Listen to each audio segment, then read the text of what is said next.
বর্তমানে কোন কাজে আপনি বিদেশে আসলেই সফল হইবেন তার কয়েকটা কাজের কথা আমি এখন বলুম, একটু মনোযোগ দিয়ে শুনেন। যারা হচ্ছে এই মুহূর্তে বিদেশে আসতে চান, দেখেন বিদেশ কিন্তু আমরা দীর্ঘদিন এই বিদেশে অতিবাহিত করতেছি, এক যুগেরও বেশি হয়েছে।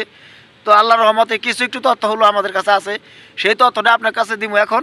যারা নতুন বিদেশ আসতে চান এই মুহূর্তে, তার আমার এই কথাগুলো মিলিয়ে এইভাবে যদি বিদেশ আসতে পারেন, ইনশাআল্লাহ প্রবাসে আপনি হয়তো সফল হইলে হইতেও পারেন। হ্যাঁ, তো কী কাজে বিদেশে আসবেন আমি কয়েকটা কাজের কথা বলি, একটু মনোযোগ দিয়ে শুনেন। এই মুহূর্তে যদি আপনার বিদেশে আসতে চান তাহলে কফি শপের কাজে আসতে পারেন। কফি শপের এই যে ছোটো ছোটো আমি দেখছি, হ্যাঁ আমি সৌদি আরবে তো মোটামুটি বিভিন্ন জায়গায় ঘোরাফেরা করি, তো দেখছি মোটামুটি কফি শপে যারা কাজ করে তারা ভালো টাকা বেতন পায়, বেতনের কোনো সমস্যা না, কারণ নগদ নগদ বেচা কিনি হয়, যার কারণে ওই মালিক আর টাকা পয়সা দিতে কোনো সমস্যা হয় না। আর কফি শপে যারা কাজ করে তাদের প্রায় দেখছি আমি বেতন আপনার 1700-1800 করে বেতন, ঠিক আছে। তো 1700-1800 রিয়াল যদি বেতন হয় আলহামদুলিল্লাহ ভালো বেতন।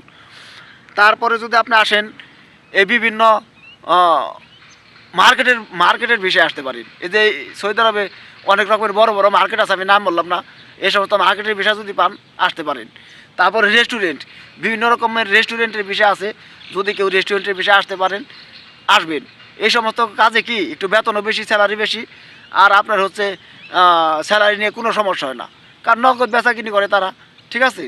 তো এগুলো দেখে আসবেন। তারপর আছে যে বিভিন্ন রকমের ব্যাংক আছে, বিভিন্ন রকমের ব্যাংকের বিষয়ে যদি আসতে পারেন, ব্যাংকের যে ক্লিনার হিসাবে কাজ করা, এই সমস্ত কোম্পানিতে যদি আসতে পারেন তাহলেও ভালো, ঠিক আছে। তো আশা করি এই মুহূর্তে তারা বিদেশে আসবেন, আমি যে কোম্পানিগুলো বললাম এই সমস্ত কোম্পানি দেখে যাচাই বাছাই করে আসবেন, ইনশাআল্লাহ বিদেশে আপনি দীর্ঘদিন করতেও পারবেন, সফল হইবেন। অন্যথায় যদি এই বড় বড় কোম্পানিতে মনে করতে যেমন এই যেই বলো দেওয়ার কাজ কাম বলতে আমরা যেগুলো বুঝি, মানে একবারে লেবারে এই সমস্ত কাজে যদি এখন বিদেশে আসেন তাহলে আপনার সফলতা হওয়া এখান থেকে খুবই কষ্ট, কারণ এখানে এখন টাকা পয়সা কামাই করা এত পরিমাণ কষ্ট হয়েছে, মনে করেন যে আপনার নিজের পেটের ভাত জোগানি কষ্ট, এমন পরিস্থিতি বর্তমানে, ঠিক আছে। তো যাই হোক, সবাই ভালো থাকেন, আশা করি বুঝতে পারছেন।